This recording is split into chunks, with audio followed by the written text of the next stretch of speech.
Ya, Assalamualaikum warahmatullahi wabarakatuh. Perkenalkan, saya Neva Ningsi dengan NIM 4522091111 dari kelas E. Nah, di sini saya mau menjelaskan terkait informan dan metode penelitian kualitatif. Nah, salah satu tahap penting dalam proses penelitian adalah kegiatan pengumpulan data. Peneliti harus memahami berbagai hal yang berkaitan dengan pengumpulan data, terutama itu paradigma dan jenis-jenis penelitian sedang dilaksanakan. Penelitian dengan menggunakan paradigma positivistik atau kuantitatif akan berbeda corak datanya dengan penelitian yang menggunakan paradigma naturalistik atau kualitatif.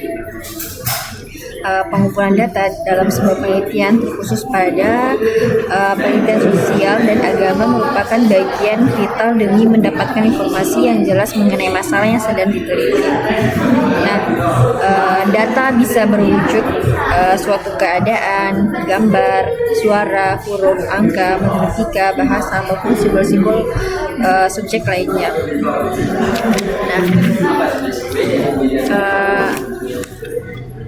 Adapun pengertian dari pengumpulan data. Nah, metode pengumpulan data adalah suatu pertanyaan atau statement tentang sifat, keadaan, kegiatan tertentu dan sejenisnya.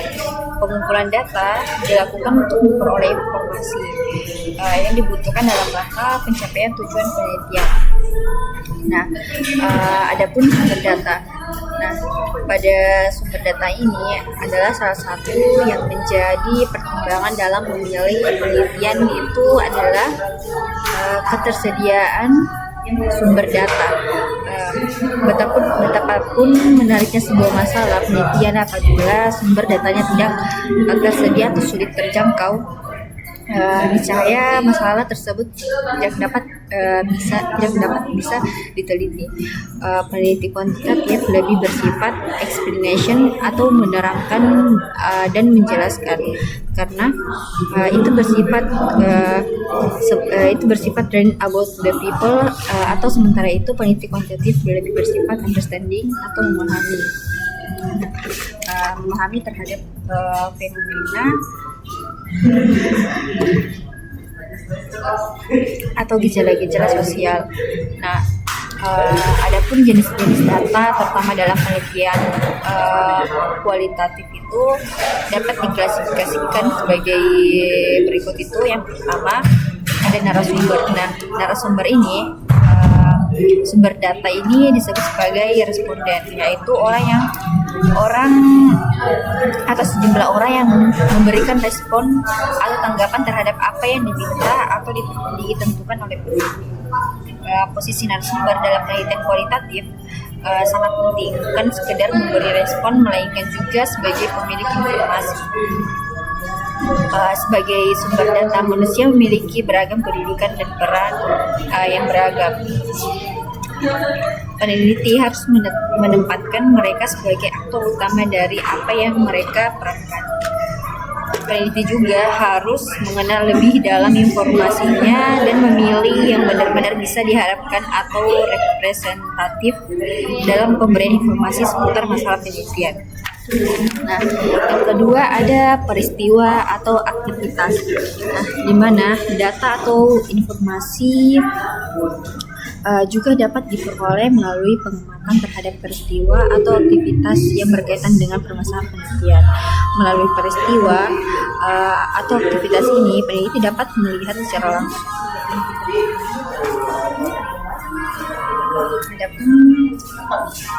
Adapun di sini tempat dan lokasi. Nah, di mana informasi mengenai kondisi dan lokasi peristiwa atau aktivitas yang dilakukan bisa digali melalui sumber lokasinya, baik yang merupakan tempat maupun lingkungannya. Yang keempat itu ada dokumen atau arsip. Nah, di mana dokumen merupakan bahan tertulis atau benda yang berkaitan dengan suatu peristiwa atau aktivitas tertentu. Sedangkan dokumen bisa berupa rekaman atau dokumen tertulis seperti arsip atau database, surat-surat, rekaman, atau gambar benda-benda peninggalan yang berkaitan dengan suatu peristiwa. Adapun jenis sumber data dalam penelitian kuantitatif dapat pula diklasifikasikan sebagai berikut. Yang pertama itu sumber data terbatas. Nah, sumber data terbatas itu sumber data atau populasi terbatas itu mempunyai sumber data yang jelas batasnya secara kuantitatif sehingga dapat dihitung jumlahnya. Nah, yang kedua ini ada sumber data yang tidak terbatas. Nah, di mana sumber data atau populasi tak terbatas, yaitu sumber datanya tak dapat ditentukan batas-batasnya sehingga relatif tidak dapat dinyatakan dalam bentuk jumlah. Misalnya bentuk-bentuk perbuatan manusia, cara berkembang biak remaja dan sebagainya. Adapun di sini teknik samplingnya. Teknik sampling ini yaitu teknik pengambilan sampling yang sering digunakan dalam penelitian kualitatif adalah purposive sampling dan Snowball sampling. Purposive sampling ini adalah teknik pengambilan sampel sumber data dengan pertimbangan tertentu. Misalnya orang tersebut dianggap paling tahu tentang apa yang kita harapkan, sedangkan Snowball sampling ini adalah teknik pengambilan sampel sumber data yang pada awalnya jumlahnya sedikit, lama-lama menjadi besar. Hal ini dilakukan karena dari jumlah sumber data yang sedikit itu belum mampu memberikan data yang lengkap, maka mencari orang lain yang dapat digunakan sebagai sumber datanya. Nah, yang kedua ini ada metode pengumpulan data. Terdapat 3 metode yang wajib penelitian kualitatif, yaitu yang pertama itu wawancara. Nah, wawancara merupakan salah satu teknik yang dapat digunakan untuk mengumpulkan data penelitian. Wawancara adalah pengadministrasian angkat secara lisan dan langsung terhadap masing-masing anggota sampel. Secara sederhana dapat dikatakan bahwa wawancara adalah suatu kejadian atau suatu proses interaksi antara pewawancara dan sumber informasi melalui komunikasi langsung, atau dapat pula dikatakan bahwa wawancara merupakan percakapan tatap muka antara pewawancara dengan sumber informasi. Nah, wawancara digunakan sebagai teknik pengumpulan data apabila peneliti ingin melakukan studi pendahuluan untuk menemukan permasalahan yang harus diteliti dan juga ingin mengetahui hal-hal dari responden yang melalui serta jumlah responden sedikit ataupun kecil.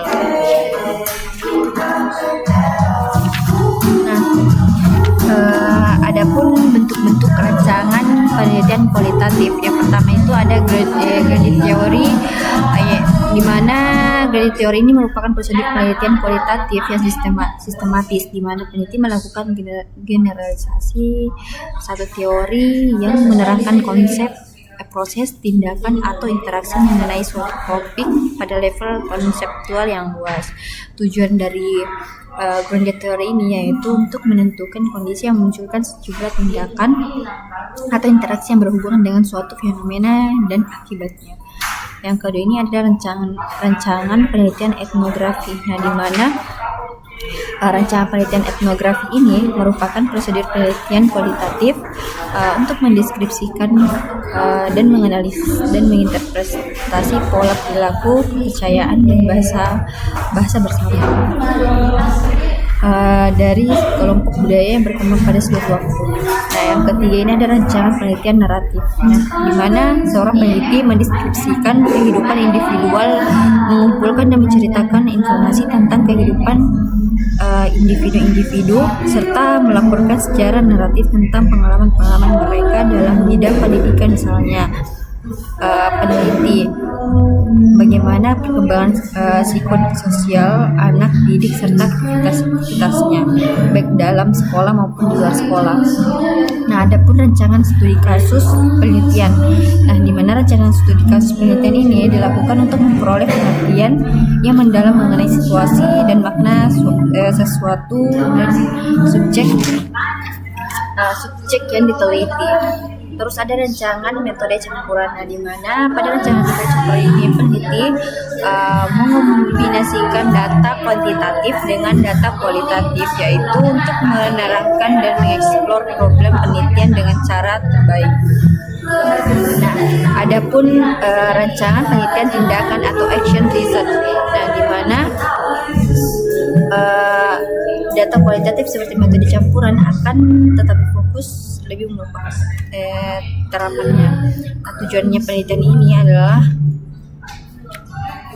dalam dunia pendidikan untuk melaksanakan meningkatkan praktik pendidikan dan pengajaran di mana guru melaksanakannya berkaitan dengan problem yang mereka hadapi dalam setting sekolah. Terus ada format rancangan penelitian kualitatif.